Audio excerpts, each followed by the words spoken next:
The Queen's Own Rifles landed at Bernier, accompanied by DD tanks from the Fort Garry Horse, 10th Armoured Regiment. Sergeant GPI drove one of the tanks, more by accident than by design. He recalled, "I found myself the leading tank on my way in. I was surprised to see a friend, a submarine, who had been waiting for us for 48 hours. He waved me right onto my target. I remember him very, very distinctly standing up through his conning hatch, joining his hands together in a sign of good luck. I answered the old familiar army sign, 'To you too, bud.' I was the first tank coming ashore," he continued. "When the Germans started opening up with machine guns, it was only then that they realized we were a tank. When we pulled down our canvas skirt, the flotation gear, then they saw that we were Shermans. It was quite amazing. I still remember very vividly some of the machine gunners standing up in their posts, looking at us with their mouths wide open.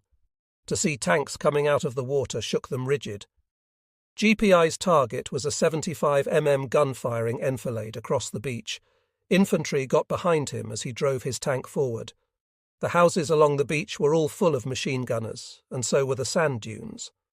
But the angle of the blockhouse stopped them, and the crew of the 75 mm gun from firing on me. So I took the tank up to the emplacement, very, very close, and destroyed the gun by firing at almost point-blank range. The infantry following GPI gained the relative safety of the seawall. In the midst of this uproar, the pipers with the Canadian-Scottish regiment piped away. The pipers had played the regiment out of the harbour when they left England, played again as they clambered into their assault boats, and yet again as they hit the beach. CPL Robert Rodge was an American who had joined the Canadian Army in 1940. He went in with the Black Watch Royal Highland Regiment. It was something he recalled. "While I was waiting on shore, I could hear one of our pipers playing Bonnie Dundee on the ship behind us, and we were really getting piped into action." Private G.W. Levers of the Canadian-Scottish Regiment kept a diary. He jotted notes in it as best he could as his LCA moved toward shore. "The craft is bobbing around like a cork. We are not due to touch down until 7:45 a.m. As we gradually near the shore, we can see the different ships firing, also batteries of rockets firing. When they go off, there is a terrific flash. We are within half a mile of the shore by now, and several of the chaps are quite seasick. The engines have been speeded up, and we are making our run for the shore.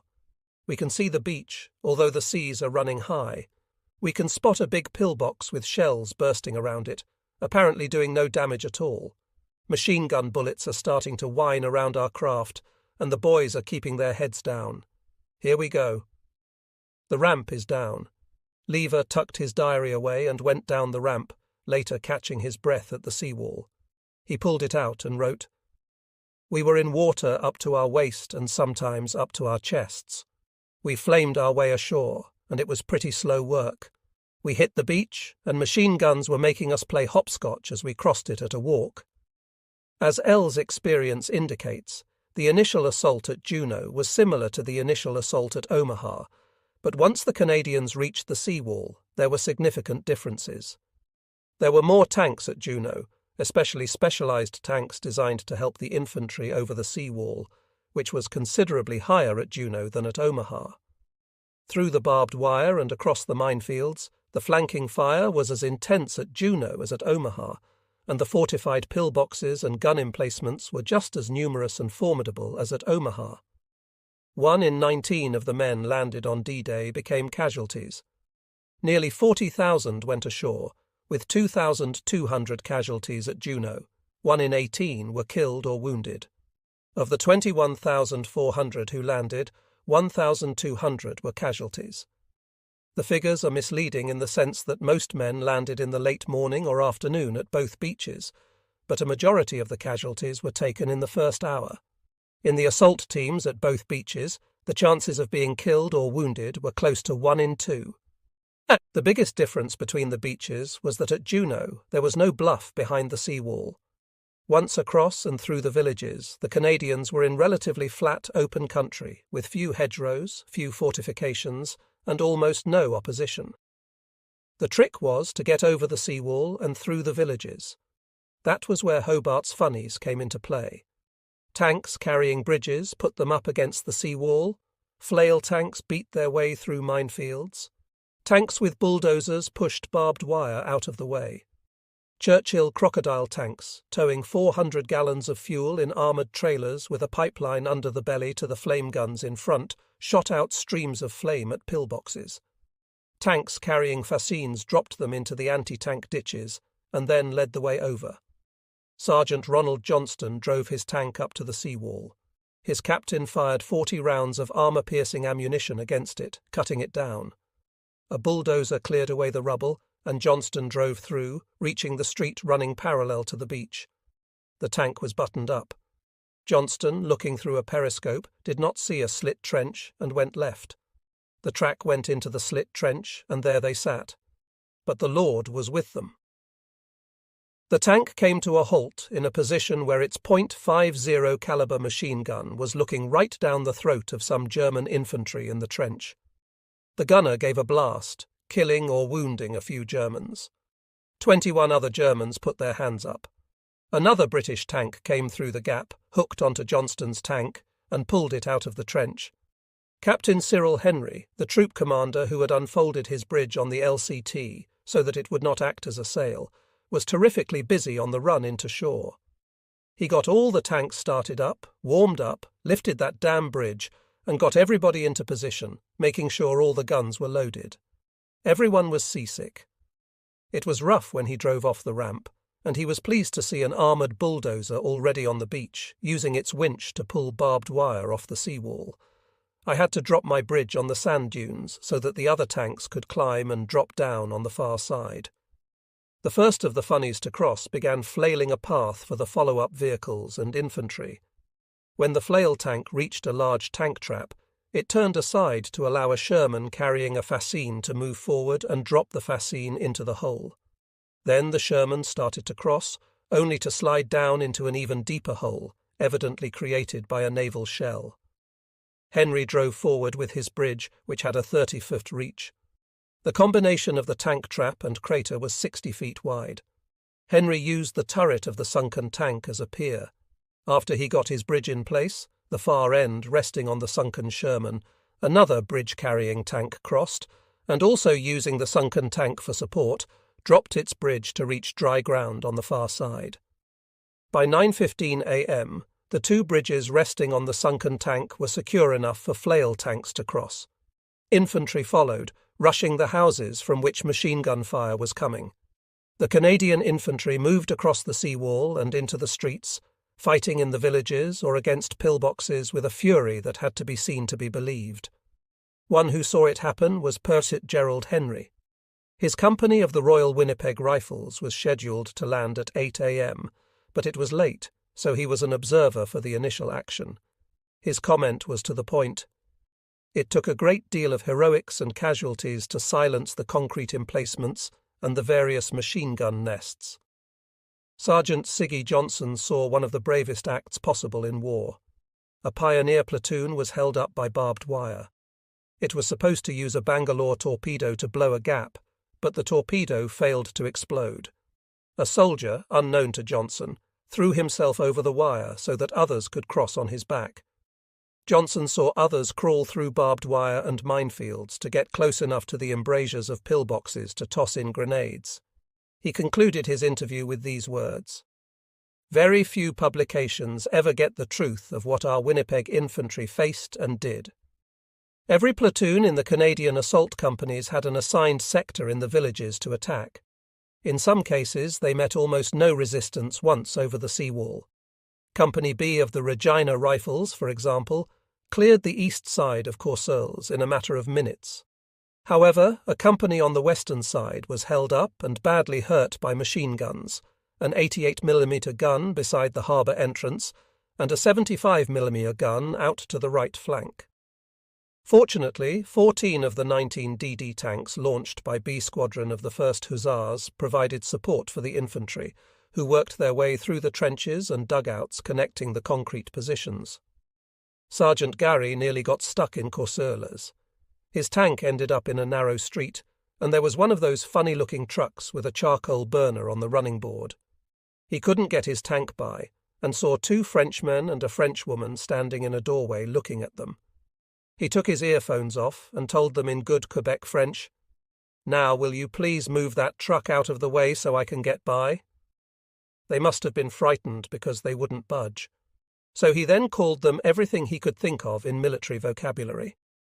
They were amazed to hear a Tommy speak French with the old Norman dialect, but they finally moved the truck, and Gary was able to push inland. B Company of the Queen's Own Regiment, attacking Bernières, also ran into undamaged fortifications before it was able to get around and behind the guns and put them out of action. It took 65 casualties, but within an hour, Courseulles and Bernières were in Canadian hands. The North Shore, New Brunswick Regiment assault teams hit Saint-Aubin. Within an hour, a company on the right cleared its immediate front with a loss of 24 men. B Company, attacking the village itself, ran into a reinforced concrete casemate with steel doors and shutters, well-prepared entrenchments around it, and 100 German soldiers inside. Not until tanks lobbed several 25-pounder shells against the bunker and cracked the concrete to stun the defenders did the Germans surrender. By then, half the garrison was dead or wounded. As at Omaha, strong points that the attackers thought they had cleared came alive after the Canadians passed through. Germans infiltrated via their trench system back into the positions and resumed the fight within the villages. The Germans would pop up at one window, then another, fire a round or two, and then disappear. Street fighting, sometimes heavy and sometimes sporadic, went on through the day. The North Shore assault teams did not have Santosh fully secured until 6 p.m. follow-up waves came in steadily, many of the men in them carrying bicycles, which in some cases actually worked, although by the end of the day most of the bikes had suffered the fate of most of the gas masks carried ashore. They were discarded. Using the bikes and their feet, the reinforcements passed over the seawall and through the villages to dash forward and seize crossroads and bridges inland. The SEA Company of the Canadian Scottish reached the area between Squaw and Banville, where follow-up elements of the Royal Winnipeg were involved in a firefight with German defenders. A platoon commander from the company described what happened. An LMG, light machine gun, which sounded like a Bren, opened up from a position about 150 yards away. We hit the dirt and I shouted, "This must be the Winnipeg! When I say up, all up together and shout Winnipeg!" We did, and to our surprise, 2 enemy infantry sections stood up. They too were a picture of amazement. Their camouflage was perfect, and it was no wonder we did not see them earlier. But the stunned silence did not last long. There was only one course of action, and to a man the platoon rushed the enemy position. It was a bitter encounter with much hand-to-hand fighting. At 9:30 a.m., the 12th Field Regiment, Royal Canadian Artillery, began landing. The gunners drove their self-propelled 105 mm guns onto the beach, lined them up only a few meters inland, and began firing, sometimes over open sights. The assault sappers from the Royal Canadian Engineers, meanwhile, were clearing the beach and opening exits, allowing tanks and other vehicles to move inland. By 12 p.m., the entire Canadian 3rd Division was ashore. The Winnipeg and Reginas, supported by tanks, had penetrated several kilometres inland and captured the bridges over the River Soule. No German tanks had been seen. Early in the afternoon, the Canadian Scottish had passed its leading battalion through the Winnipeg and captured Columbia Sur.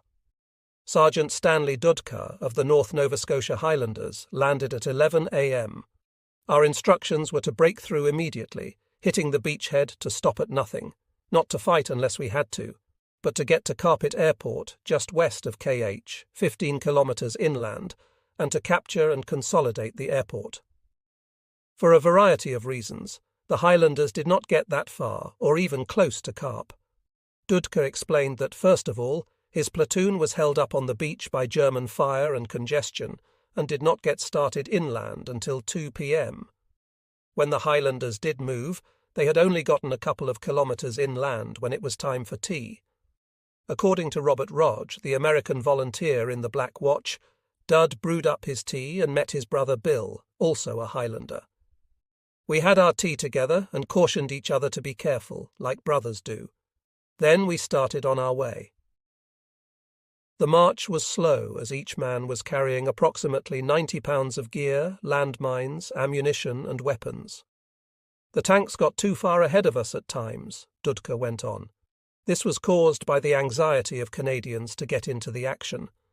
When the Highlanders were about halfway to Karp, it was 8 p.m. orders came down to dig in for the night, put out patrols, and prepare for a counter-attack. Another cause of delay was the tendency to stop to loot, always the bane of infantry commanders trying to hurry their men forward. Corporal Rogger noted that as the Black Watch moved through the farmhouses that the Germans had been using for billets, men would break away from the column to do a bit of looting. Lugers, pistols, binoculars, and cloth swastikas were the most sought-after items. Sergeant Dudka described a further problem. The grass and wheat in France was ready to be cut, and the visibility was nil. When we dug in or laid down, we had no visibility whatsoever, just a bunch of grass in front of you. You couldn't see where the others were at. We had not been prepared for that. Private Henry of the Winnipeg called it a very slow day.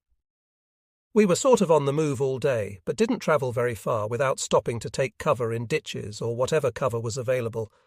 My first stay in France was one of amazement. I seemed to always be far enough away from danger, yet was always a part of it. When we dug in for the night, it was a welcome stop at the end of the day. Private Levers brought his diary up to the minute. After making it to the seawall and resting for a few minutes, his platoon cut the wire and started inland. We kept moving along. We had to cross 6 or 7 tank obstacles. They are ditches 4 to 5 foot deep and 6 to 8 foot across and filled to the brim with water. There was a heavy machine gun firing up ahead, and we went off on the left flank to try and round him up. On completing that task, we started out immediately for our second objective. We bypassed 2 big straw stacks, which were in reality pillboxes. We left them for the troops coming up behind. 2 Germans appeared in a barley field and came in with their hands in the air. There were 2 more hiding in the field, so we started looking for them with the bayonet. I happened to come across him first, and I'm just going to sink the bayonet at home when he shouts, "Ruski!" I pulled up my rifle when the bayonet was about 2 inches from his chest and turned him over to our officer.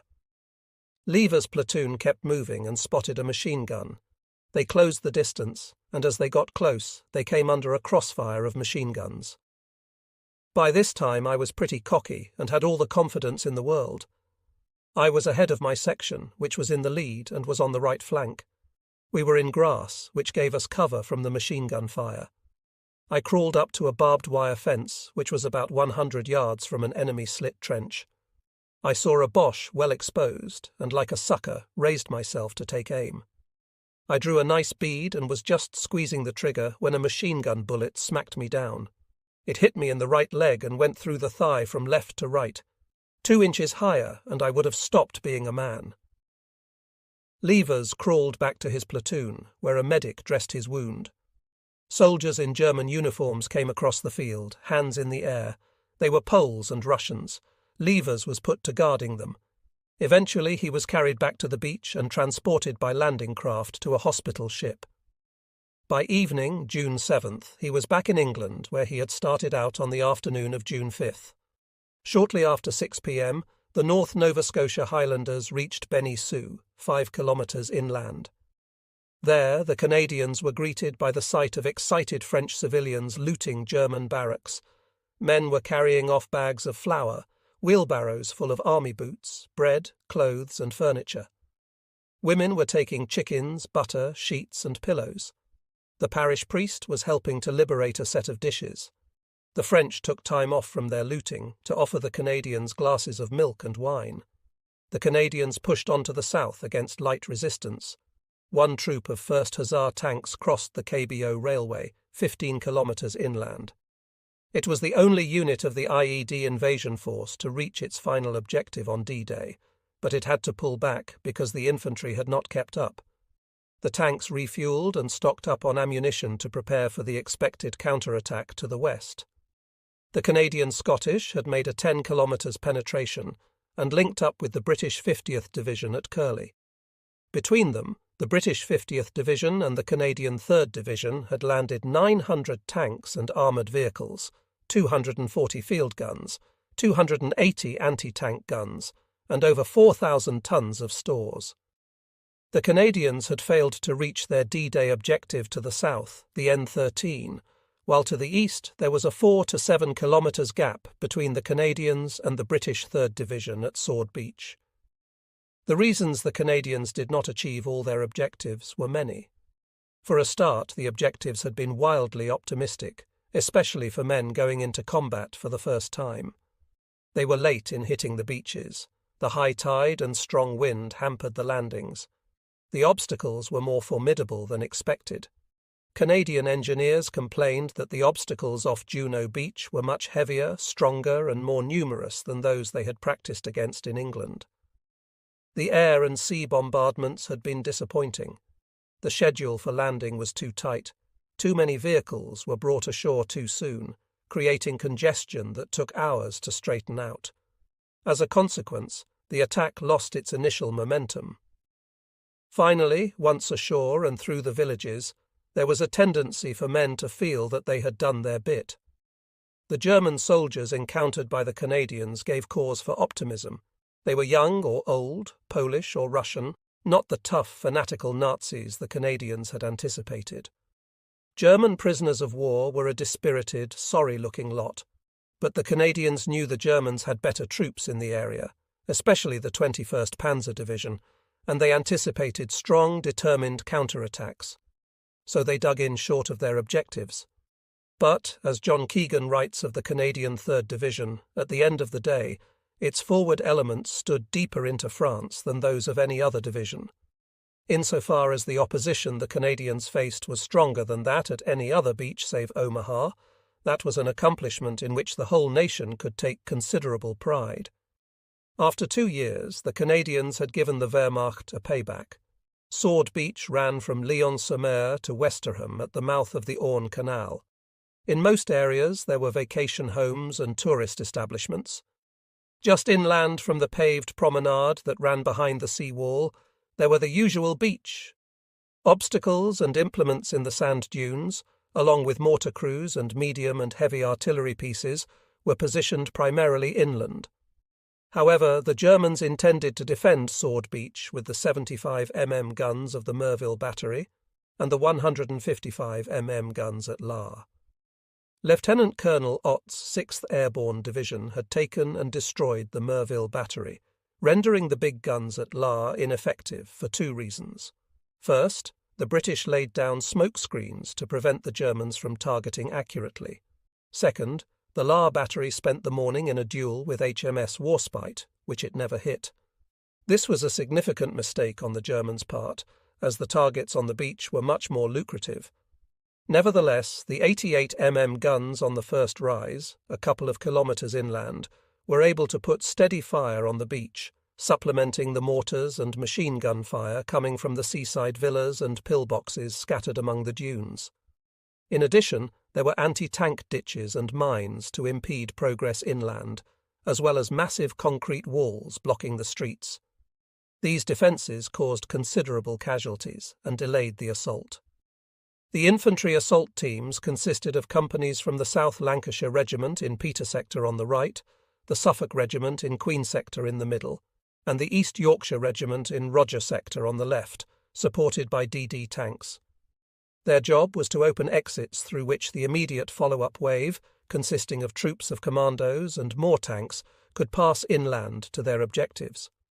Meanwhile, UDT units and engineers dealt with the obstacles. Other regiments from the British 3rd Division scheduled to land later in the morning included the Lincolnshire, the King's Own Scottish Borderers, the Royal Steer Rifles, the Royal Warwicks, the Royal Norfolk and the King's Shropshire Light Infantry. H-hour was fixed for 7:25 a.m. On the run into the beach, Brigadier Lord Lovat of the Commando Brigade had his piper, Bill Millen, playing Highland reels on the forecastle of his LCI. Major C.K. King of the 2nd Battalion, the East Yorkshire Regiment, riding in an LCA, read to his men from Shakespeare's Henry V. On you noble English, whose blood is fed from fathers of war-proof, be copy now to men of grosser blood, and teach them how to war. The game's afoot, follow your spirit. DD tanks were supposed to land first, but they could not swim fast enough due to the tide, so LCTs and LCAs passed them at 7:26 a.m. The first LCTs began touching down, accompanied by the LCAs carrying the infantry assault teams. They were greeted by sporadic machine gun and mortar fire, along with 88 shells fired from inland, heavier than at Utah and Gold, but not as heavy as at Juneau or Omaha. Royal Marine frogmen jumped over the sides of their craft and went to work on the obstacles. As infantry descended into the surf over the ramps and worked their way ashore, casualties were heavy, but most of the assault teams managed to reach the dunes. Although some men were temporarily shocked into helplessness, most began to provide suppressing fire against the implements. Shermans and Churchills, firing their .50 caliber machine guns and 75 cannons, were a great help and provided some protection for the men crossing the beach. Major Kenneth Ferguson was in the first wave of LCTs on the far right, opposite Lyons-sur-Mer. His craft was hit by a mortar bomb, which set off petrol in the tank of a motorcycle he had tied beside the turret of his Sherman. The bomb put the craft in great danger as it contained ammunition carriers, Bangalore torpedoes, and petrol drums. Ferguson told the coxswain to back off and drop the ramp to wash the deck cargo. He then drove his tank down the ramp. Immediately behind Ferguson came a bridge-carrying Sherman, which was fired upon by a German anti-tank gun. The Sherman drove right up to the gun emplacement and dropped its bridge directly onto it, putting the gun out of action. Flail tanks went to work clearing paths through the mines. They flailed straight up to the dunes, then turned right and flailed back to below the high water mark. Other tanks used Bangalore torpedoes, snakes or serpents to blow gaps in the barbed wire, and some of Hobart's funnies dropped their bridges over the seawall, followed by bulldozers and fine-carrying tanks that dropped bundles of logs into the anti-tank ditches. When that task was complete, the flail tanks could cross to the main lateral road about 100 metres inland and begin flailing right and left to clear the way for the infantry. "We were saved by our flail tanks," Ferguson said. "No question about it." Still, the infantry assault teams were stopped by sniper and machine gun fire coming from Lyons-sur-Mer. The commandos coming in the second wave were supposed to pass through Lyon and move west to link up with the Canadians at Langrune-sur-Mer, but they too were held up by German fire.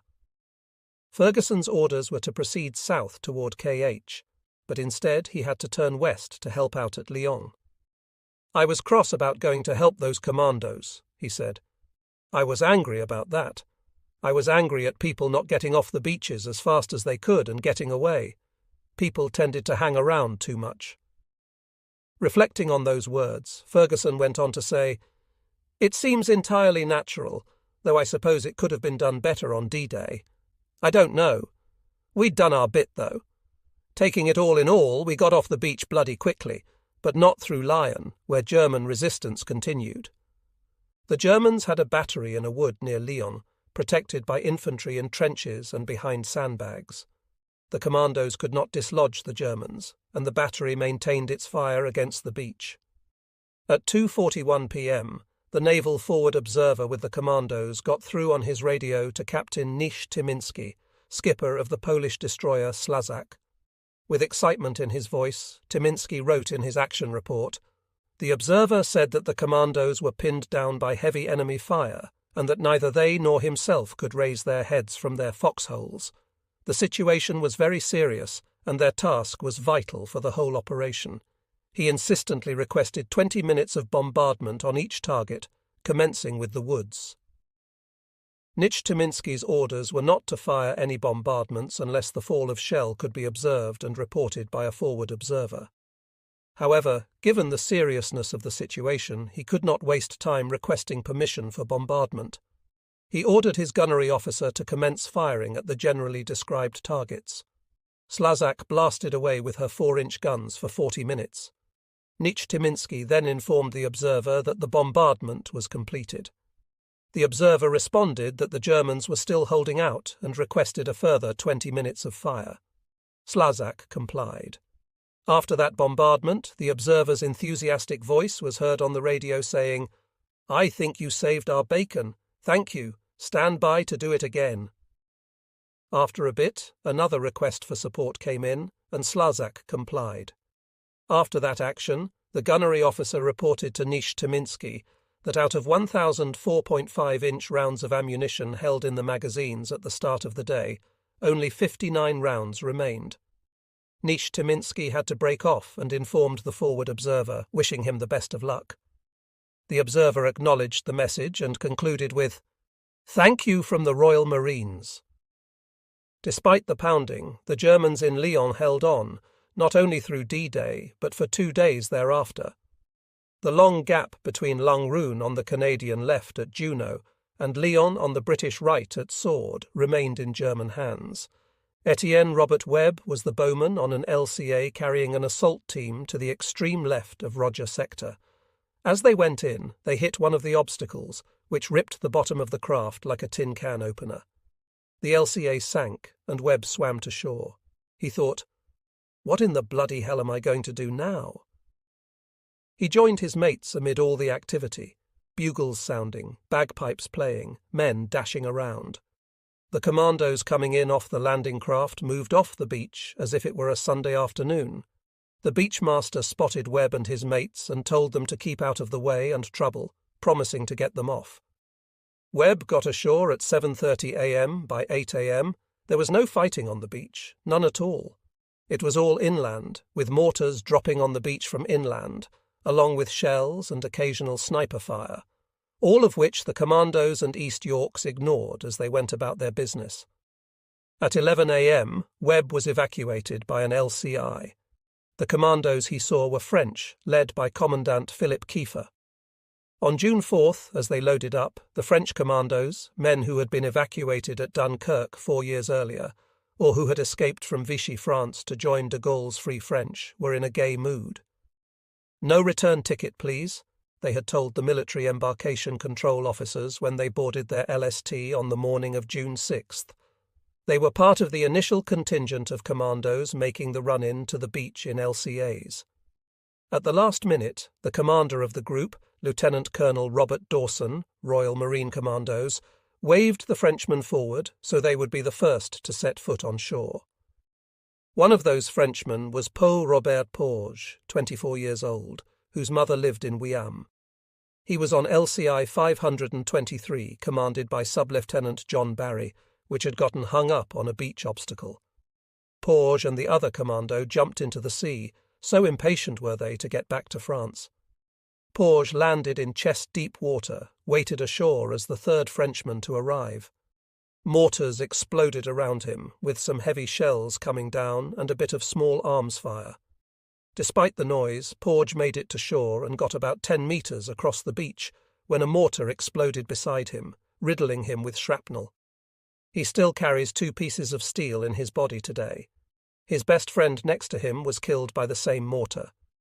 A British medic examined Porges' wounds, pronounced him Feeney, fainted, gave him a shot of morphine, and moved on to treat men who could be saved. Porges thought of his mother, who had tearfully protested his joining the French army in 1939 after his father had died as a result of World War I wounds. He then thought of France and began to cry, not out of sorrow for himself or because of his wounds, but at the great joy he felt at being back on French soil. He passed out.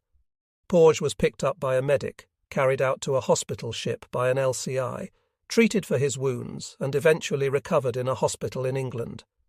He lives today in a seaside apartment in Wiam. From his living room window, he can look out at the spot where he landed. The commandos continued with dash and determination, crossing the seawall and attacking the German defenders at Rabella and Westrom, driving them from their pillboxes and fortified houses. They took the heavily fortified casino strongpoint from the rear after bitter fighting. Major R. Pat Porteous, who had won the Victoria Cross at the Dieppe raid, led a one-handed bayonet charge after being wounded in one hand. He commanded a British troop in No. 4 Commando. His task was to go left to the edge of Westruun, destroy a German fire control tower in a medieval fortress and a nearby coastal battery, and then help relieve Major Howard's Coomerman party at Pegasus Bridge. Porteous lost nearly a quarter of his men getting over the seawall, either to mine obstacles, mortar fire, or machine gun fire coming from a pillbox to his left. "We got off that beach as fast as we could," Porteous said. "We put down smoke grenades, which gave us quite a bit of cover to get across the beach. The pillbox was protected by concrete and they were safe as could be, but the smoke let us get over the beach." Porteous turned left on the coastal road, fought his way through the streets, and got to the battery, only to discover that the guns were telephone poles. They learned afterward from a Frenchman that the battery had been withdrawn about 3 or 4 days before D-Day and had been relocated some 3 kilometres inland. Porteous recalled that as they got into position, they started bringing down fire on the old battery position, resulting in many casualties. Porteous realised that the German observers in the medieval tower were communicating with the gunners at the inland battery. He moved to the bottom of the tower, which had a single staircase up the middle. The Germans were safe at the top, with walls 10 feet thick. One of his men tried to climb the staircase but was hit by a grenade. Another of Porteous's men fired a PIAT, projector infantry anti-tank missile, at the tower, but it failed to penetrate. They tried using a flamethrower but could not dislodge the observers. Porteous decided to leave the tower and set off for Pegasus Bridge. His men did not move very fast, being still soaking wet and carrying rucksacks. They looked like snails going on, but met no Germans, only a few dead ones lying about. They did encounter a few Frenchmen at one farmhouse. It was very sad when a man rushed out and cried that his wife had been wounded and asked if there was a doctor. At that moment a mortar bomb approached and Porteous had to go flat. When he got up, he saw the man's head rolling down the road. Luckily, Porteous had gone down fast. His troop moved overland toward Pegasus Bridge. There was a large field of strawberries, and most of the chaps went into the field and began eating them. The poor little French farmer came to Porteous and said, "For 4 years the Germans were here, and they never ate one." The troop took time to brew up a bit of tea. One of Porteous's subordinates was brewing himself a cup when a mortar bomb went off, blowing him head over heels backwards, filling his coffee cup and mess kit with holes. All he had was being winded. Captain Kenneth Wright was the intelligence officer with No. 4 Commando. On June 11th he wrote to his parents, addressing them as "dearest old things," and described his experiences. He detailed the loading, the journey across the channel, the sinking of the Norwegian destroyer Svena, and the run-in to the beach in his LCA. Wright recounted, "Just as we were getting ready to disembark, there was a terrific jar from an exploding mortar bomb, and all the party fell over on top of each other. I felt quite numb on my right side from numerous shrapnel wounds. No pain, just a sudden absence of feeling, a feeling of being knocked out of breath. At the same moment the ramp was lowered, and the naval bloke said, 'This is where you get off.' So I got off, but only after a bit of preliminary gasping for breath and struggling. It seemed ages before I got myself up and off the boat. There were quite a few who could not follow me off, including our padre. I got off into about 3 feet of water. It was nearly 7:45, and I remember wondering for a second if Nellie would have called you yet. I had 50 metres to wade, and with the weight of the rucksack and the water to push through, I was nearly exhausted by the time I got clear. When he got on the beach, he sat down and dumped the rucksack with all his belongings. The beach was now covered with men. Some were lying down in batches to avoid overcrowding around the exits, while others were trotting or walking across the sand to the dunes. There were many casualties, especially among those who had been hit in the water and were trying to drag themselves in faster than the rising tide. The behaviour of the men on the beach was remarkable. Frenchmen came pouring across, chattering madly and grinning. Everyone went through the same gap in the wire at the back of the beach, queuing up and taking their turn as if it were a pay parade. Wright sat down under a wall and watched the commandos file through onto the main road inland. Everyone was happy and full of beans. A soldier brought Wright some liberated Calvados that helped ease his pain. He joined Dr. Joe Patterson, the commando medical officer who had been wounded in the head and leg but was still carrying on. Patterson attended to Wright's wound and told him to stay put and await evacuation. 2 Frenchmen brought Wright some more Calvados and a host of good wishes. Wright managed to get into a house and lie down on a large feather bed. That was the end of his participation in the invasion. Wright was carried back to the beach, where he spent nearly 24 hours on a stretcher out in the open. Eventually, he got back to a hospital in England. Lord Lovat, a legend at deep, came in with No. 4 Commando. His commandos had done a fine job destroying a German fortification, but had lost some men in the process. Orders came to withdraw, but Scots never leave their dead behind. Bringing them down the cliff in a hurried retreat was impossible, so Lovat had gasoline poured over them and burned the bodies. Lovat was with CDO Rupert Curtis, commander of the 200th Flotilla LCI. As the LCIs were coming in, Curtis recalled a lumbering LCT that passed close after discharging her tanks. Lord Lovat asked him to hail her, and through his megaphone Curtis spoke to a sailor on her quarterdeck. How did it go?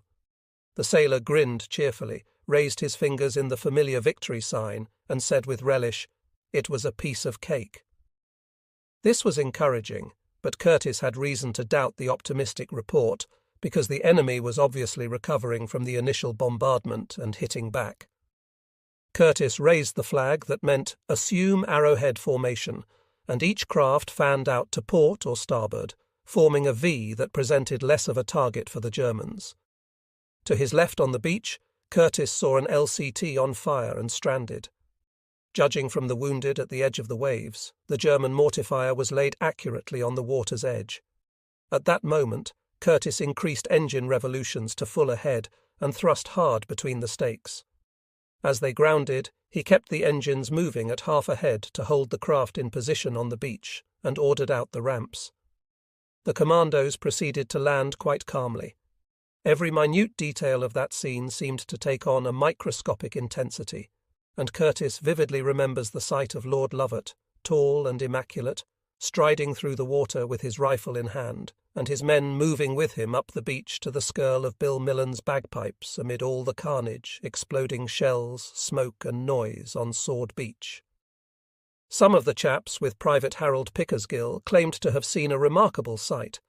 An absolutely stunningly beautiful 18-year-old French girl wearing a Red Cross armband, who had ridden her bicycle down to the beaches to help with the wounded. Pickersgill himself met a French girl inland later that day. She had high school English, and he had high school French. They took one look at each other and fell in love. They were married at the end of the war and are still together today, living in a little village near Kay. However, Pickersgill never believed the story of the Red Cross girl on the beach. He protested to his buddies, "Oh, you're just hallucinating. That can't be. The Germans wouldn't have allowed civilians to come through their lines, and we didn't want any civilians messing about. It just didn't happen." But in 1964, when he was working as a shipping agent in Wyam for a British steamship line, Pickersgill met John Thornton, who introduced him to his wife, Jacqueline. Jacqueline's maiden name was Noel, and she had met Thornton on D+4. They fell in love and married after the war. Jacqueline was the girl on the beach, and the story was true. Jacqueline arranged an interview for this book and explained, "I was on the beach for a silly reason. My twin sister had been killed in an air raid a fortnight before in Kay, and she had given me a bathing costume for my birthday. I had left it on the beach because we were allowed about once a week to remove the fences so we could pass to go swimming, and I had left the costume in a small hut on the beach. I just wanted to go and pick it up. I didn't want anybody to take it, so I got on my bicycle and rode to the beach." When asked if the Germans tried to stop her, Jacqueline replied, "No, my Red Cross armband evidently made them think it was okay. There was quite a bit of activity, and I saw a few dead bodies. Of course, once I got to the beach, I couldn't go back. The English wouldn't let me, they were whistling at me, but mostly they were surprised to see me. I mean, it was a ridiculous thing to do, so I stayed on the beach to help with the wounded. I didn't go back to the house until 2 days later. There was a lot to do. I changed bandages, helped haul the wounded and dead out of the water, and otherwise made myself useful. I remember one horrible thing that made me realize how stupid I was. I was on top of the dune, and there was a trunk completely bare, no head on it. I never knew if it was a German or an Englishman, just burned completely. When asked about her most vivid lingering memory of D-Day, Jacqueline replied, "The sea with all the boats on it, all the boats and planes. It was something you just can't imagine if you haven't seen it. It was boats, boats, boats and more boats, boats everywhere. If I had been a German, I would have looked at this, put my weapon down and said, 'That's it, finished.'" Jacqueline and John Thornton, who came in on the second wave on D-Day, live today near the village of Hermanville-sur-Mer, in a lovely home with a beautiful garden. Jacqueline remains an extraordinarily handsome woman, as beautiful as she is brave. British veterans whose wounds she bandaged still visit her to say thanks, especially on the anniversaries of D-Day. Private Harry Enberg, using the name Harry Drew, was one of the Central European Jews who had joined the commandos and been placed into 3 Troop No. 10 Commando. He and his fellow Jews were given special training in intelligence and prepared for battlefield interrogation of German prisoners of war.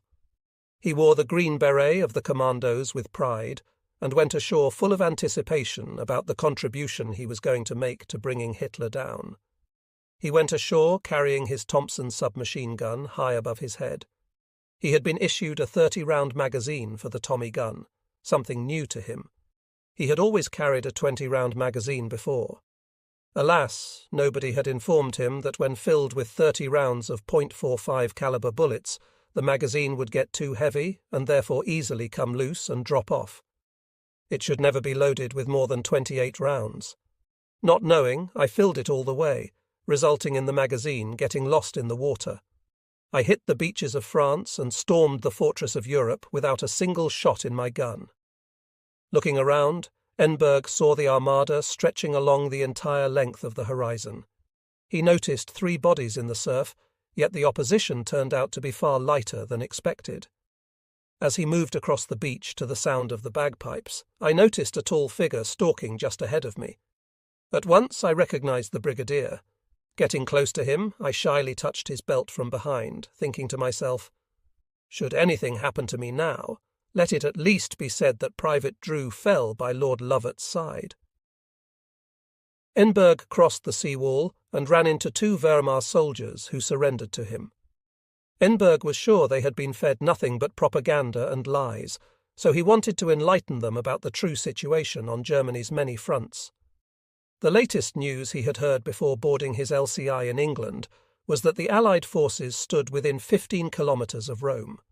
With great satisfaction, he reported that fact to his prisoners. They looked at him in amazement and replied that they had just heard over their own radio that Rome had fallen. So, as it turned out, they were telling him rather than he telling them. He sent them back to a prisoner of war cage on the beach and proceeded toward his destination, Pegasus Bridge. Corporal Peter Masters, a Jew from Vienna who was also a member of 3 Troop Noten Commando, had his own odyssey on D-Day. He was the second man out of his LCI, carrying his rucksack and a Tommy gun with a 30-round magazine, which was no good at all because it tended to drop off the Tommy gun due to the extra weight. He had 200 spare rounds, 4 hand grenades, 2 fragmentation and 2 smoke, a change of clothing, a blanket, 2 days' rations, a full-sized spade. The entrenching tools the army issued were not good enough to dig deep holes in a hurry, and a 200-foot rope to haul inflatable dinghies carried by others across the Orne waterways in the event the bridges had been blown. That would have been more than enough for a horse to lug ashore, but in addition, Masters had a bicycle, as did all the others in his troop. "Nobody dashed ashore," he remarked. We staggered. With one hand I carried my gun, finger on the trigger. With the other I held onto the rope rail down the ramp, and with the third hand I carried my bicycle. The order on which the greatest stress had been laid was to get off the beach. Masters did so as best he could, noticing on the way in 2 soldiers digging a foxhole in the water. He could never figure out why they were doing that. Being a beginner, he did not know enough to be really frightened. When he got to the dune, he saw his 3-troop skipper, Major Hilton Jones. I couldn't think of anything better to do, so I saluted him. It must have been the only salute on the beach on D-Day. Crossing the dune with his bicycle and rope, they passed a few fellows sweeping mines with a mine detector, but they could not wait. Their leader, Captain Robinson, went right past them. They shouted, "Hey, what are you doing?" Robinson said, "Sorry about that, fellows, but we've got to go." The infantrymen who had preceded the commandos seemed to be sitting around here and there, not doing anything in particular. Masters was critical of their passivity until he heard a signaller next to him crouching in a ditch decoding a message for an officer. "No 2 platoon, 6 men left, sir." So he thought they must have been doing something, and they were going where whatever happened to them had happened. The troop passed under a mortar barrage to get to its assembly point a couple of kilometres inland on the edge of a wood. It had to cross a ploughed field to get there. Snipers were firing from the wood and mortars were falling. To make matters worse, they had to cross and recross a muddy creek full of water. The bicycles proved very difficult to hold onto while slipping in the water, which was considerably deeper than what they had waded through at the beach. There was a furrow running toward the wood. The troop used it for cover, crawling stealthily toward the assembly point. Masters joined the queue. At first he tried to crawl, reach back and drag the bicycle toward him, but that proved so exhausting that he soon changed his method. The only way was to push it upright, visible for miles. While he was well down in the furrow with only his arm holding it up, at least it rolled better upright. The furrow got shallower a couple of 100 metres from the wood. German fire became more accurate.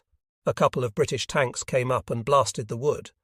Masters got up and, pushing his bicycle and running over everybody who happened to be in his way, made it to the wood. Lord Lovat was walking about in the assembly area, urging people on. He seemed to be a man perfectly at ease, and shots and the noise in general didn't seem to bother him at all. "Good show," he said to Piper Millen, as Millen came dashing up, panting and catching his breath, dragging the bagpipes as well as all his other equipment.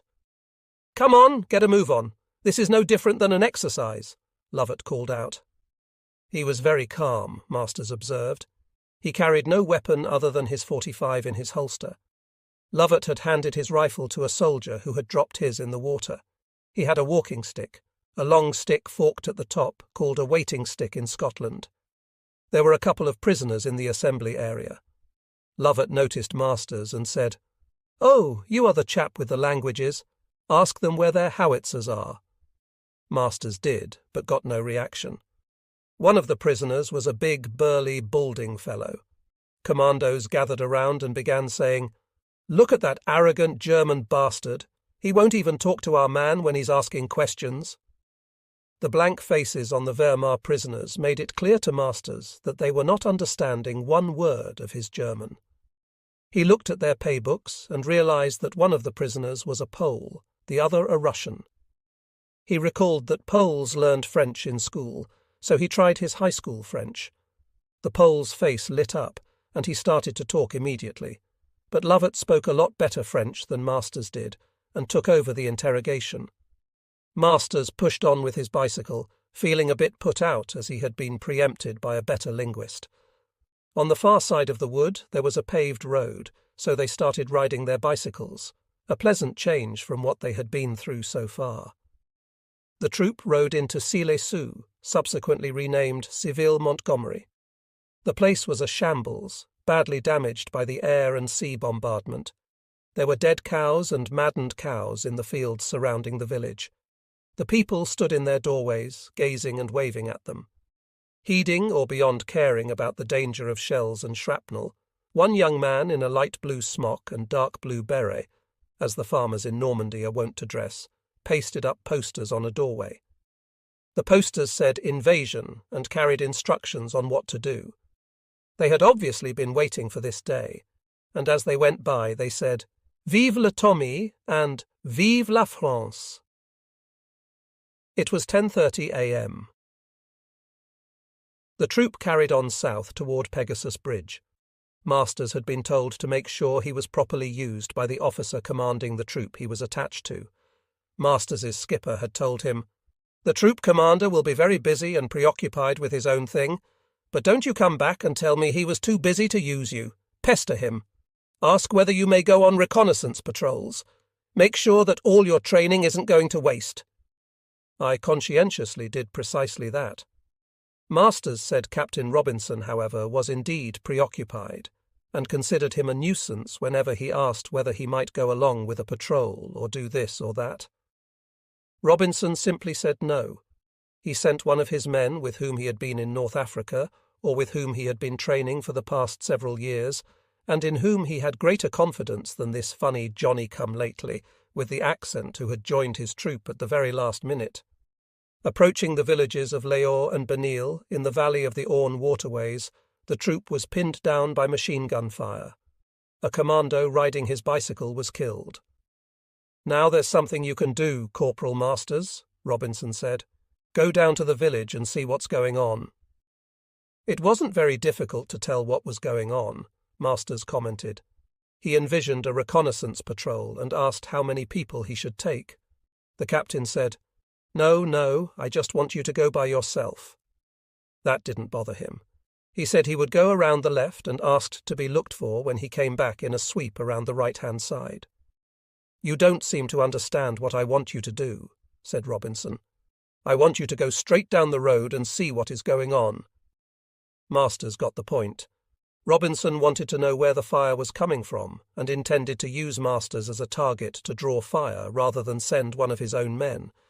He had decided to send this recently attached stranger.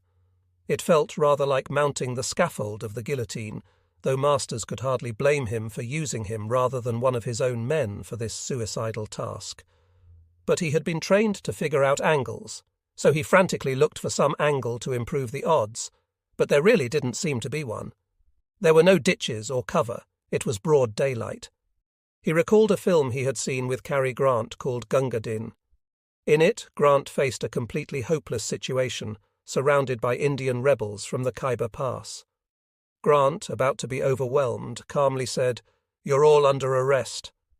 Masters started walking down the road, yelling in German, "Everybody out! Come out! You are totally surrounded! Give yourselves up! The war is over for you! You don't have a chance unless you surrender now!" No Germans surrendered, but neither did they fire. They probably figured that nobody would act like a lunatic unless he had an armoured division right behind him. They could shoot him any time they wanted, so they awaited developments. Finally, from behind a low stone parapet, a German popped up. Masters went down on one knee, and both men fired. The German had a Schmeisser, and his burst missed. Masters' Tommy gun fired one shot and jammed. Just as he thought it was all over, Captain Robinson, evidently feeling he had seen enough, ordered to fix bayonets and charge. The troops charged right past the prone Masters. A corporal reached the parapet first and, firing his Bren gun, drove the German from the position, wounding two of them. Masters ran up to do an interrogation. One man was not fit to talk, he just moaned. The other was a 15-year-old boy from Graz, Austria. He claimed he had never fired. Masters pointed to his half-empty machine-gun belt. The boy said it was the others who had fired. The British corporal with the Bren gun stood next to Masters. The Austrian boy was in great pain from his wound. The corporal asked, "How do you say I'm sorry in German?" The boy replied, "Es tut mir leid," or something similar. The corporal tried to tell the boy he was a good soldier and a good man, and that he had never shot anybody before. The next day, the boy was killed leading a charge, firing his Bren gun from the shoulder. Masters continued his interrogation, but the Austrian boy didn't know much. He demanded to be evacuated. "Impossible," Masters replied. "Arrangements will be made in due course." Two British tanks appeared. The commandos were taking fire from a nearby house. With gestures, the commandos pointed to it. The tank turret swung around, and the gun cracked twice, breaching the wall of the house from about 3 yards away. That silenced the fire, and the commandos proceeded toward Pegasus Bridge. To their delight, the commandos found the bridges intact and held by Howard's ox and bucks. The maroon beret, glider-borne chaps from the airborne division on either side of the road leading to the bridge beamed their welcome. "The commandos have come," said the glider people. It was 1 p.m. The seaborne commandos had achieved their most critical objective, linking up with the airborne troops on the east side of the Orne waterway. There was no link-up with the Canadians, and at 4 p.m. the Germans launched their only serious counterattack of D-Day. Colonel Opel, commanding the 22nd Regiment of the 21st Panzer Division, had received orders at 9 a.m. to attack the British airborne troops east of the Orne. Progress was slow due to Allied fighter planes shooting up his column. At 12 o'clock, Opel received new orders to turn, pass through KH, and attack into the gap between the Canadians and British. It took an additional 4 hours to carry out the manoeuvre. By 2 p.m., the regiment had reached the jumping-off line north of KH and joined the 192nd Panzer Grenadier Regiment. Major Fick commanded one of the battalions of the 22nd Panzer Regiment. He set out on foot to join the commander of the Panzer Grenadiers, Major Gottberg.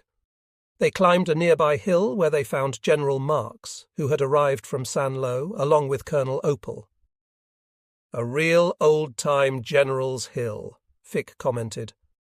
Marx walked over to Opel and said, "Opel, if you don't succeed in throwing the British into the sea, we shall have lost the war." The colonel thought, "Victory or defeat depends on my 98 tanks." But he suppressed the thought, saluted, and said, "I shall attack now." Marx drove over to the 192nd Panzer Grenadier Regiment and gave his order, "Press on to the coast." The Grenadiers were an elite unit, well equipped with trucks, armoured personnel carriers, and a variety of small arms. Their thrust went well, almost without opposition.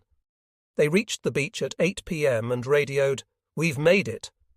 The Grenadiers hoped that if their tanks joined them now, they wouldn't be dislodged, but by the time the tanks started rolling, the Canadians to the west and the British to the east had been alerted. They had anti-tank guns and tanks of their own. The 22nd Panzer Regiment faced a gauntlet of fire. The lead tank took a direct hit and blew up. One by one, others suffered the same fate. Within minutes, 5 tanks had been destroyed. Allied fighter aircraft joined in. Lieutenant John Brown of the Royal Canadian Air Force, flying a Hawker Typhoon, and his squadron dropped bombs on the German tanks and individually attacked them with cannon fire from all angles. Opel had to call off the advance and put his regiment on the defensive with tanks to be dug in. The counterattack had fizzled out. The Panzer Grenadiers at the beach waited in vain for tank support. The gap remained, but the Germans were incapable of exploiting it. Late in the afternoon, Colonel Opel encountered a desperate General Rouloir lamenting that his whole division was finished as the broken remnants of the 716th Division streamed past him. Opel asked for orders or information about enemy positions. Rouloir looked at him blankly and could not respond. The British had put 29,000 men ashore at Sword, taken 630 casualties, inflicted far more, and had many prisoners in cages. At no point had they reached their far too optimistic D-Day objectives. They were still 5 kilometres short of the outskirts of KH. However, they had an enormous follow-up force waiting in the transport area in the Channel to come in as reinforcements on D+1. The 21st Panzer Division had lost its best opportunity to hurl them into the sea, and the bulk of the German armour in France was still in place, waiting for the real invasion. Toward dusk, Commander Curtis had his LCI make a run along the coast. He reported later, "We set off on a westerly course parallel to the shore and had a grandstand view of the invasion beaches." It was all an unforgettable sight. Through the smoke and haze, Curtis could see craft after craft driven onto the beach with relentless determination to give the troops as dry a landing as possible. Many of these craft were now helplessly stranded on obstacles. Curtis felt a sense of pride at the spirit shown by their officers and crews. They anchored off Aramoni and stood by for air attack that night. Parts of the prefabricated Mulberry harbours were already on their way from England to be placed in position off Arromanches and Saint-Laurent. It was clear that the battle for the foothold in the British and Canadian sectors had gone well enough. The extreme left flank of the Overlord invasion was critical to the success of the whole operation because it was there, between the Dives River and the Orne waterways, that the Allied force was most vulnerable to German armoured counterattacks. Colonel Hans von L's 125th Regiment of the 21st Panzer was in the immediate area east of Caen. The 12th SS Panzer Division and Panzer Group Lehr were between Normandy and Paris, within a few hours' march of the invasion site. East of the Seine River, there were 9 additional panzer divisions that could be brought into battle within a day or two. If they reacted actively and energetically, the Germans could counterattack the British at Sword within 24 hours with more than 1,000 tanks, many of them brand new Tigers with 88 mm cannons. The Tigers mounted better guns, were heavier and better armoured than the Shermans and Churchills. Thanks to the brilliant execution of Operation Fortitude, the Tigers east of the Seine were immobilised. Fortunately for the Allies, the panzer divisions west of the Seine were immobilised by Hitler's insistence that only he could order them into action. Best of all for the Allies, the one man who might have ignored those orders and launched an immediate counterattack, General Edgar Fegelein of the 21st Panzer, was in Paris with his girlfriend. Still, the German garrisons between the Orne and Dives had some old French tanks, self-propelled guns, armoured personnel carriers, and an abundance of moaning minis, rockets mounted on a variety of vehicles. This gave the Germans a firepower in the battle area superior to anything the 6th British Airborne Division possessed. The British had come into the battlefield by glider and parachute shortly after midnight on June 6th. They had achieved their principal nighttime objectives, blowing the bridges over the Dives to isolate the area, destroying the battery at Merville that threatened Sword Beach, and capturing intact the bridges over the Orne waterways. Those offensive tasks completed, their daytime objectives were to set up a strong defensive position along the ridge dividing the valleys of the Orne and the Dives, where the key point was the crossroads in the village of Varaville, and to hold the bridge over the Orne waterway so that the seaborne commandos and British armour could cross and reinforce. Along the ridge at dawn, at Pegasus Bridge over the Orne Canal, Major John Howard's glider-borne D Company of the Ox and Bucks was holding on barely. The German garrison in Bénouville had come to life. Although it mounted no serious counterattacks, it was putting the Ox and Bucks under heavy rifle, mortar and rocket fire. British movement over the bridge, which was under observation from a nearby chateau, was difficult to impossible. As the firefight went on, Corp Jack Bailey saw an unexpected sight. A woman dressed in black, as older French women do, with a basket over her arm, walked between the British and German positions, gathering eggs. She stooped over, not 3 feet from Bailey's firing position, and gathered one. When she completed her task and strolled off, everyone resumed firing. At 9 a.m., Howard had the wonderful sight of 3 tall figures walking down the road. They were Major General Richard Gale, the 6th Division CO who had landed by glider during the night and established his CP at Ranville, Brigadier Hugh Kindersley, the Air Landing Brigade CO, and Brigadier Nigel Poet, Colorado of the 5th Parachute Brigade. All 3 were over 6 feet tall, and they came marching in very smartly. It was a wonderful sight because they were wearing red berets, battle dress, and marching in step. Howard said, "It was a pure inspiration to all my chaps seeing them coming down."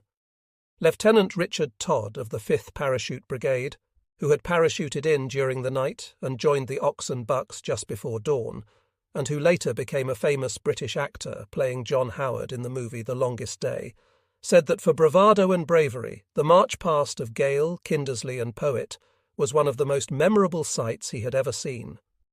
As they marched along, Gale called out, "Good show, chaps," to the Ox and Bucks. After Howard assured Gale that the bridges were in British hands, but warned that a determined counterattack could change that situation, Gale crossed Pegasus Bridge to go into Bénouville. There, he conferred with Colonel Geoffrey Pine Coffin, who commanded a battalion of the 5th Brigade and who had joined up with Howard during the night. Gale then established his CP in Bénouville. Fighting continued in the village. Pine Coffin said he needed help, and Gale ordered Howard to send one of his 3 platoons into Bénouville. When Lieutenant Todd Sweeney got the order to cross the bridge and put his platoon into fighting positions in Bénouville, he thought it was a bit unfair. We'd had our battle throughout the night. We felt we should be left alone for a little bit, and that the 7th Battalion should not be calling on our platoon to come help it out. But help was necessary, as less than half of the 7th Battalion had yet made it to Bénouville from the drop zones. Not until 12 p.m. did a majority of the battalion arrive. Hard pressed by Germans in French tanks and other armoured vehicles, the day went on very, very long. Private Wyar recalled that you could always feel the enemy's movement and that closer contact was imminent. Major Nigel Taylor, commanding a company of the 7th Battalion in Bénouville, remembered the long wait for the commandos to link up. "I know it was the longest day and all that stuff, but this really was a hell of a long day." Where were the commandos at 1 p.m.? The 1st Commandos, led by Peter Masters' outfit, arrived, followed shortly thereafter by Lord Lovat and bagpiper Bill Millen, who was playing away. It was quite a sight. Lovat strode along, as Howard said, as if he were on exercise back in Scotland. There was a Churchill tank with the commandos, and everybody threw their rifles down. Sergeant Wagger Thoran of the Ox and Bucks recalled that they kissed and hugged each other, with some men having tears rolling down their cheeks. "I did, honestly, oh dear, celebrations I shall never forget," he said. Lovat met Howard at the east end of the bridge. John Lovat said as they shook hands, "Today, history is being made." Howard briefed him on the situation, telling him that Lovat's objective was Ville. Howard cautioned him to be careful crossing Pegasus Bridge, as it was still under heavy sniper fire. Nevertheless, Lovat marched his men across, rather than having them dash over individually, an act of bravado that cost the commandos a dozen casualties. The doctor who treated them noted that most were shot through their berets and killed instantly. Commandos arriving later started wearing helmets to dash across the bridge. More British tanks came in from the coast, some crossing the bridge and others moving into Bénouville to help in the defence. The link-up was now solid by 2 p.m. Luck finally received permission to attack the bridge, but as he set out with his tanks and self-propelled vehicles, Allied aircraft spotted the movement and called in naval fire. All hell broke loose, Luck remembered. The heavy naval guns plastered us without pause. We lost radio contact and the men of the reconnaissance battalion were forced to take cover. Luck ordered the commander of the lead battalion to break off the attack and dig in near Escaut. Lieutenant Verrer Corton-Hussy was in the B Ballon. "We failed," he said, "because of heavy resistance from the British Navy. We lost 13 tanks out of 17. Like the other regiment of the 21st Panzer, the 125th abandoned its counterattack and went on the defensive. Howard's Ox and Bucks, with help from the paratroopers and then the commandos, had held Pegasus Bridge. East of the bridge, in the area between the Ridge and the Orne waterways, British airborne troops were engaged in scattered firefights. Peter Masters recalled riding his bicycle to Ranville and beyond, seeing people welcoming gliders and parachutists. However, they never knew exactly how far they were in possession of the road, or how far it was reasonably safe to cycle on. At times there was fire from the woods, and instinctively one would cycle faster to regain cover. Masters was headed toward Varville by this time. Around 2 p.m. a number of the commandos were riding German bicycles, army-issued and heavy, but much better than their own. The rightful owners had abandoned them by the side of the road. Some of the commandos were mounted on colourful civilian bikes, ladies' bikes, anything that would do to get to Varville. At last they approached the village. Canadian parachutists from the 1st Canadian Parachute Battalion of the 6th Airborne Division informed them that they were still fighting for the place. The Canadians had started their attack on Varville during the night. At about 3:30 a.m., an anonymous British captain who had landed at 2 a.m. in the River Dives reported that when he joined the fight just before dawn, complete chaos seemed to reign in the village. Against a background of Brennes, Spandau and grenades, the shouts of British and Canadians could be heard, as well as Germans and Russians. There was obviously a battle in progress. The Russians in Wehrmacht uniforms had been told that if they retreated, their German NCOs would shoot them, and if they surrendered, the Allies would shoot them as traitors. So they put up stiff resistance until late afternoon. By 7 p.m., the Canadians had taken the village. They thought that with the job accomplished, they would be evacuated back to England. They gave all their cigarettes to the commandos, which they appreciated greatly on the premise that they wouldn't need them, as they would be going home soon. "Give them hell, boys!" the Canadians called out to the commandos. A sergeant with masters informed the Canadians that they were indulging themselves in a fantasy. He pointed out that if a general has you under his command, do you suppose he's going to let you go in the middle of a battle? The Canadian paratroopers spent 3 months in Normandy before being withdrawn. On D-Day afternoon, having reached Varville, the commandos dug in and awaited counterattacks. Brigadier John D. Ford Slater, the planning officer for the commandos, joined Lovett on the ridge south of Varville. Lovett's men were beating off occasional counterattacks. "Shimmy was magnificent," D. Ford Slater reported. "Every time a mortar bomb burst, I jumped a couple of feet while he stood rock still. I felt thoroughly ashamed." A runner came rushing up from No. 4 Commando.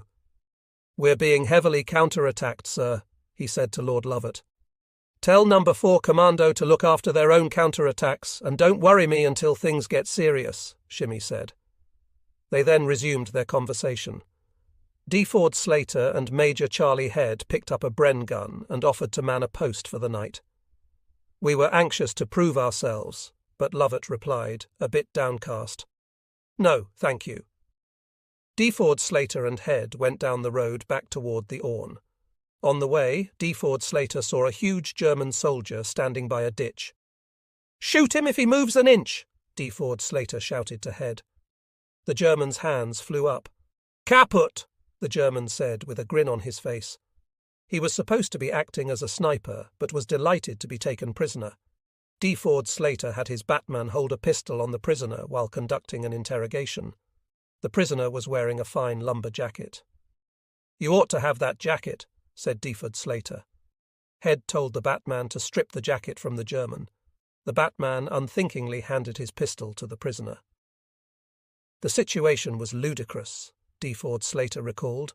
A German prisoner with a loaded revolver facing an unarmed British brigadier, a major, and a private soldier. Fortunately, this particular prisoner had no guts at all. He surrendered his jacket and then handed back the gun. As the sun began to go down over the channel, Major Nigel Taylor settled himself into a chair outside the Gondry Café at Pegasus Bridge. He had been wounded in the leg. After a medic dressed the wound, Georges Gondry brought him a glass of champagne, which was very welcome indeed after that sort of day. Just as it was getting dark, there was a tremendous flight of British aircraft that came in, performing a glider drop and a supply drop outside of the canal. It was a marvellous sight, hundreds of gliders and, of course, supplies dropping from their bomb doors. Moments later, there were all these chaps in jeeps, towing anti-tank guns and other equipment, coming down the road and over the bridge. As the reinforcements marched over the bridge to join the paratroopers and glider troops east of the Orne, Wire and other enlisted men in Howard's company called out, "Where the hell have you been? The war's over. A bit late for parade, chaps," and other such nonsense. There were 308 Horsa gliders in the flight, bringing in 2 glider battalions of 1,000 men each, accompanied by 34 of the larger HIMARS, which brought in jeeps, artillery and supplies. The landing zones had been cleared by paratroopers on both sides of the waterways. Captain Hugh Weldon, later a famous BBC broadcaster and producer, was in a Horsa when his platoon landed. All our weapons were at the ready. There were gliders all around, some upended and grotesque, some in the act of landing. They seemed huge. When Weldon came down, there was no firing. The next thing he noticed, and shall never forget, was the sight of the troops, ever sensitive to unexpected opportunities, standing on the quiet grass in the twilight and relieving themselves with the absent-minded look that men assume on these occasions. "First things first," he said. That done, off they went. The entire company had landed. 120 strong in 5 gliders. Not a single man was hurt or missing. Engineers, signallers, artillerymen, weapons supply and transport and repair services, medical units, and even chaplains came down all around. All in all, Weldon commented, it seemed even at the time an extraordinary and even breathtaking piece of organisation. Not everything worked. After sunset, 40 DC-3S from 233 Squadron of the RAF crossed the Channel, carrying 116 tons of food, ammunition, explosives, spare radios, medical stores, and petrol to drop by parachute to the 6th Airborne Division. The crossing was uneventful, but when the DC-3S passed over the naval vessels off the mouth of the Orne River, the ships opened fire on the low and slow-flying aircraft. 2 were forced to turn back with severe damage, and 1 ditched in the Channel. 5 more were missing, and the rest scattered. Only 25 tons of supplies were recovered. The Royal Navy's trigger-happy gunners had failed to recognise. The DOS, Division of Air Support, blamed the aircraft for failing to identify themselves soon enough, adding the excuse that a lone enemy night fighter had attacked them not long before. Captain John Tillett of the Air Landing Brigade had spent the bulk of D-Day at the airfield at Tarrant Rushton in England, waiting for word that the landing zones in Normandy had been cleared. Tillett had charge of some homing pigeons that were to be used to bring back news should the radios fail. A squadron leader in the RAF had trained the pigeons and was so proud of them. They were all in baskets.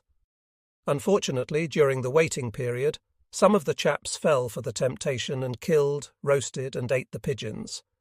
Finally, at 6:30 p.m., the bombers towing the gliders began to take off, with some 900 Spitfires providing cover as the fleet approached the French coast. Tillett recalled that the sky was full of aircraft for miles in all directions, and they were all ours. There was a mass of shipping off the beaches, thousands of ships of every shape and size. At 9:30 p.m., his glider pilot cast off, and the Horsa began to spiral down to land. We hit the ground with a splintering crash, and our glider came to a shuddering halt. Other gliders were landing around us, some hitting one another as they came in from different directions. We leapt out of the glider and took up positions for defence. To my astonishment, in front of me was a German in a trench, a real live German. We had been training for 3 years to fight Germans, but I wasn't prepared for this. We got ready to shoot him, but then, looking at him, I could see that he was absolutely terrified, and there was no question of him shooting us. He couldn't move. We made him a prisoner. Tillett and his platoon set off at a trot for the ridge. Just as we got to it, we could hear tank noises, and 2 tanks came up. To my horror, I saw that the leading tank had a swastika painted on its side.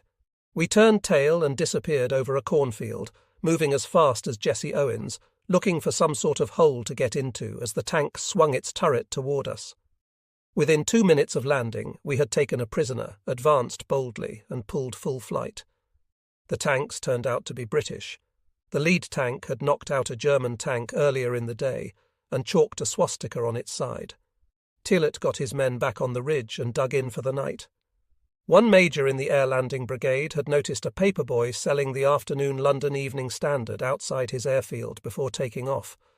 The headline was, "Skymen Land in Europe."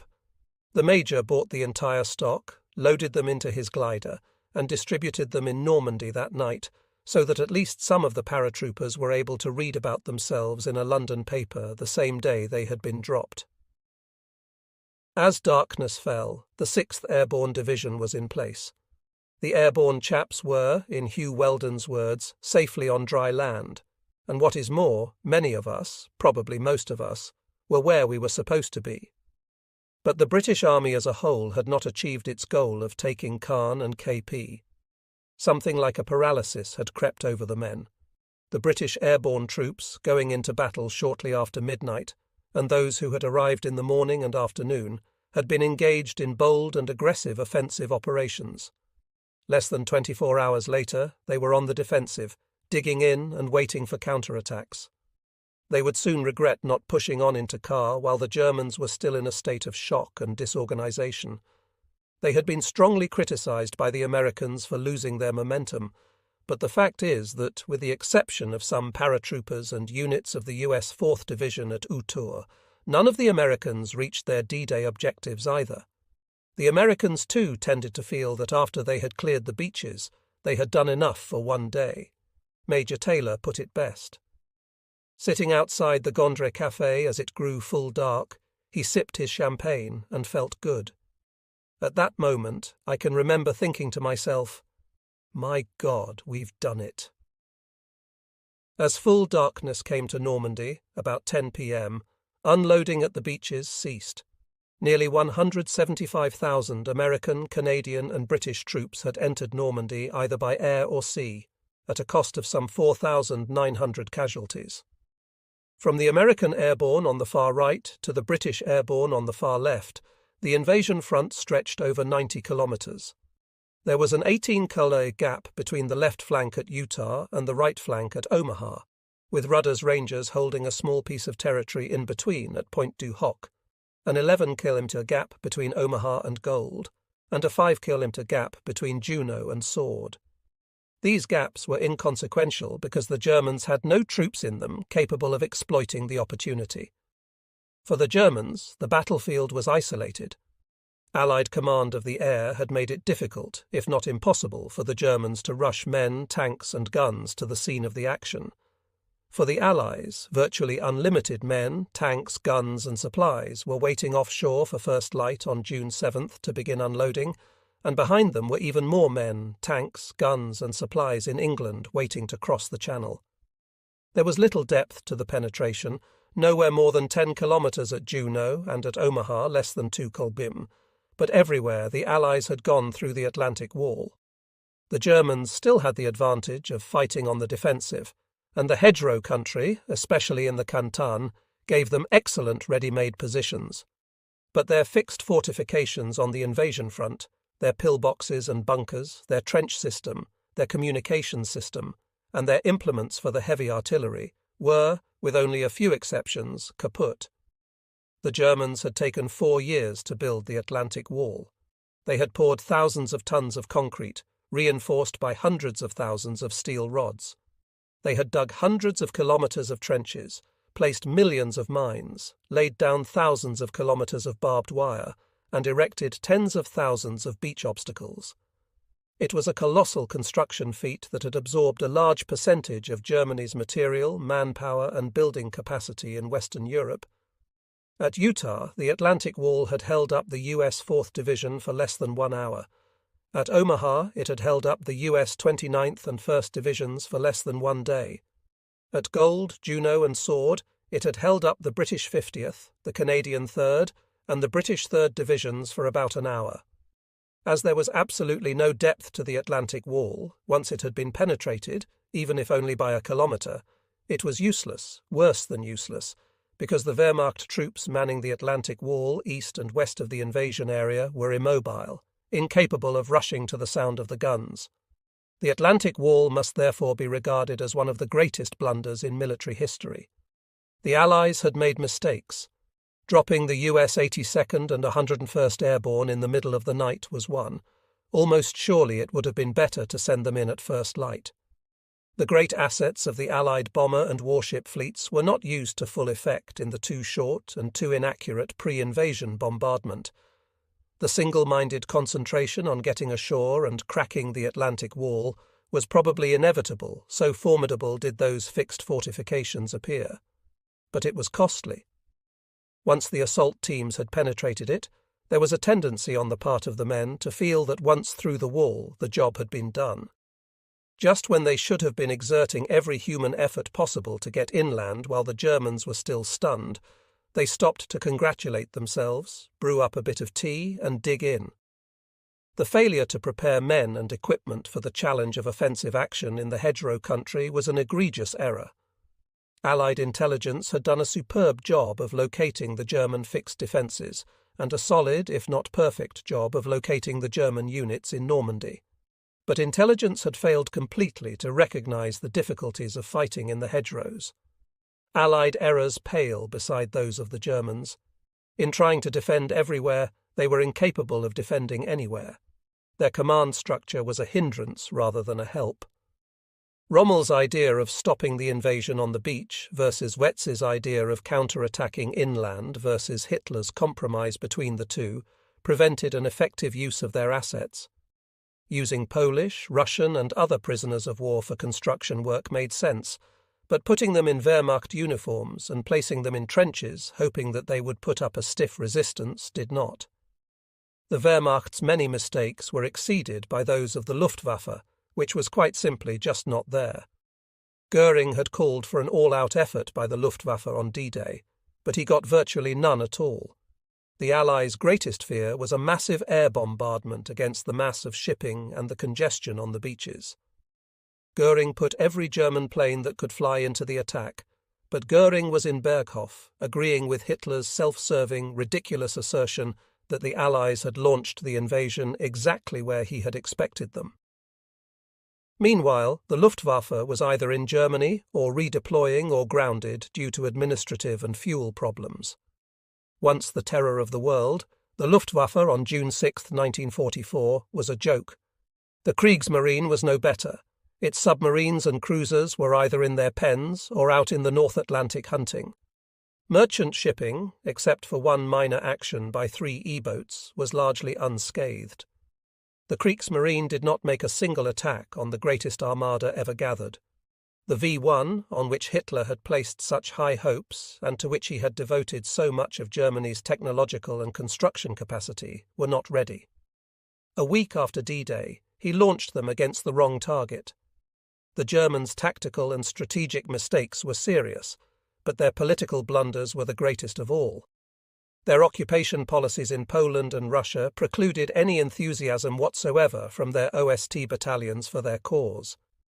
Even though nearly every one of the conscripted OST troops hated the Communists, German behaviour in France was immeasurably better than in Poland and Russia.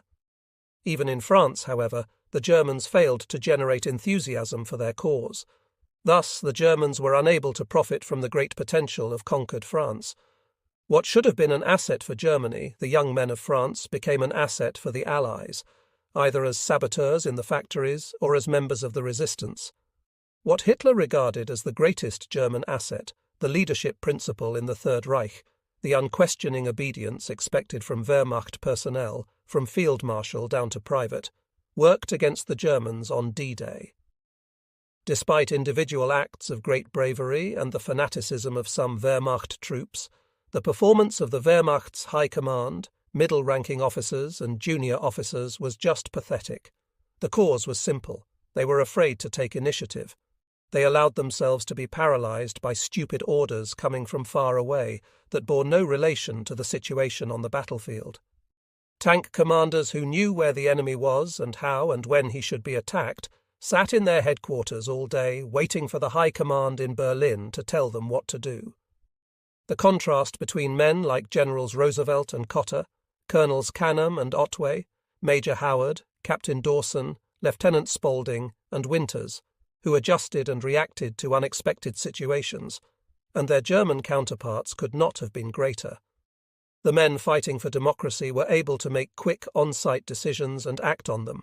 The men fighting for the totalitarian regime were not. Except for Colonel Haidt and a captain here, a lieutenant there, not one German officer reacted appropriately to the challenge of D-Day. As darkness fell, the Allied troops ashore dug in while the Allied air forces returned to England, and the Allied armada prepared for the possibility of a Luftwaffe night attack. It came at 11 p.m. and typified the Luftwaffe's total ineffectiveness. Josh Honan remembered and described it. Suddenly everything started banging and we all went to see what it was. It was a German reconnaissance plane. He wasn't all that high and he wasn't going all that fast. He did a complete circle over the bay, and every ship had every gun going. You never saw such a wall of tracer and flak and coloured lights going up in your life. The German quite calmly flew all around over the bay, made another of the 6th Regiment, 29th Division, also described the scene. After dark, an enemy Me-109 fighter plane flew over the entire Allied fleet from right to left and just above the barrage balloons. Every ship in the English Channel opened fire on that single airplane, illuminating the sky with millions of tracer bullets. The heroic Luftwaffe pilot defied all of them, not even taking evasive action. I wondered how he ever got through that curtain of fire. All along the invasion front, men dug in. Captain John R. of the 5th Ranger Battalion was out by Omaha Beach. As it was getting dark, he said, "It was necessary to organize ourselves for nighttime counterattacks and infiltration from the Germans. I had not brought an entrenching tool. A French farmyard is more like brick than it is like dirt. For centuries, animals have been pounding it down. The sun has been baking it. There was just no way that I could dig a hole to protect myself. The enlisted men had their entrenching tools and offered to dig him a hole, but he said, 'No, you go take care of yourselves. Dig your own holes, and after you are safe and secure, then you can give me your shovel and I will dig my own hole.' It was cold as darkness came on, really cold. There was a haystack in the farmyard, and Ron decided to lie down in it. 'I'm just a city boy,' he said. I learned a little bit about haystacks in French barnyards that night, because it wasn't a haystack. It was a manure pile. I hardly had lain down in the warmth of that manure pile when I was covered with every kind of bug you could think of. I came out of that thing slapping and swinging and pinching, doing all I could to rid myself of those vermin and biting bugs. I went to the farmhouse, where an old French woman was putting on a fire. It was a very tiny fire. Lieutenant Van Riper, a platoon leader in Ryan's company, was there. Van Riper and I spent the rest of the night warming our hands over that tiny fire alongside that old French woman. It was sort of an ignominious ending to a rather exciting day. Private Harry Parley of the 116th Regiment, 29th Division, said in his oral history that the last hours of June 6th are quite vivid in his memory. As darkness came, we found ourselves in a hedged enclosed field, dirty, hungry, and dog-tired, with no idea as to where we were. We decided to dig in for the night. We could hear the far-off sound of artillery and see the path of tracer fire arcing in the distance. As we spread out around the field, I found myself paired off with my sergeant. We started to dig a foxhole, but the ground was rock-hard and we were both totally exhausted. By the time the hole was about 3 feet deep, finally standing there in the dark, aware that it was useless to continue, my sergeant said, "Parley, let's just get down and get some rest." And so D-Day came to an end, with both of us sitting back to back in the shallow trench throughout the night. At Pegasus Bridge, the Ox and Bucks handed over to the Warshire Regiment. John Howard led his men through the dark toward Runville. Jack Bailey found it hard to leave, explaining, "We had been there a full day and night. We rather felt that this was our bit of territory." Lieutenant John Reel of F Company, 5th Ranger Battalion, was on top of the bluff at Omaha. As the light faded, he called his runner, Private Rex Lowe, pointed out to the 6,000 vessels in the channel and said, "Rex, take a look at this. You'll never see a sight like this again in your life." Private Robert Zaft, a 20-year-old infantryman in the 5th Regiment, 29th Division, Omaha Beach, put his feelings and experience this way. "I made it up the hill. I made it all the way to where the Germans had stopped us for the night. I guess I made it up the hill of manhood." Private Felix Branham, a member of K Company, 116th Infantry, the regiment that took the heaviest casualties of all the Allied regiments on D-Day, concluded his oral history. "I have gone through lots of tragedies since D-Day, but D-Day will live with me till the day I die. I'll take it to heaven with me. It was the longest, most miserable, horrible day that I or anyone else ever went through. I would not take $1 million for my experiences, but I surely wouldn't want to go through that again for $1 million. Sergeant John Ellery of the 16th Regiment, 1st Division, Easy Red sector of Omaha, recalled, "The first night in France I spent in a ditch beside a hedge, wrapped in a damp shelter, half and thoroughly exhausted. But I felt elated. It had been the greatest experience of my life. I was 10 feet tall, no matter what happened. I had made it off the beach and reached the high ground. I was king of the hill, at least in my own mind for a moment. My contribution to the heroic tradition of the United States Army might have been the smallest achievement in the history of courage, but at least for a time I had walked in the company of very brave men. Admiral Ramsay ended his June 6th diary with this entry: "We have still to establish ourselves on land. The Navy has done its part well. News continued satisfactory throughout the day from ETF, Eastern Task Force, the British beaches, and good progress was made. Very little news was received from WTF, Western Task Force, the American beaches, and anxiety exists as to the position on shore. Still, on the whole, we have very much to thank God for this day." One soldier who did not forget to thank God was Lieutenant Richard Winters of the 56th PIR Parachute Infantry Regiment, 101st Airborne. At 12:01 a.m. on June 6th, he had been in a C-47 headed to Normandy. He prayed the whole way over, asking to live through the day and not fail. He didn't fail. He won the DSC that morning. At 12 a.m. on June 6th, before bedding down at Sainte-Marie-du-Mont, Winters wrote in his diary, "I did not forget to get on my knees and thank God for helping me to live through this day and ask for his help on D+1. He made a promise to himself. If he lived through the war, he would find an isolated farm somewhere and spend the remainder of his life in peace and quiet." In 1951, he got the farm in south-central Pennsylvania, where he lives today. "When can their glory fade?" Tennyson asked about the Light Brigade. And so ask I about the men of D-Day. Oh, the wild charge they made! All the world wondered. Honor the charge they made. General Eisenhower, who started it all with his "OK, let's go" order, gets the last word. In 1964, on D-Day plus 20 years, he was interviewed on Omaha Beach by Walter Cronkite. Looking out at the channel, Eisenhower said, "You see these people out here swimming and sailing their little pleasure boats and taking advantage of the nice weather and the lovely beach, Walter. It is almost unreal to look at it today and remember what it was. But it's a wonderful thing to remember what those fellows 20 years ago were fighting for and sacrificing for. What they did to preserve our way of life, not to conquer any territory, not for any ambitions of our own, but to make sure that Hitler could not destroy freedom in the world. I think it's just overwhelming to think of the lives that were given for that principle, paying a terrible price on this beach alone on that one day, 2,000 casualties. But they did it so that the world could be free. It just shows what free men will do rather than be slaves.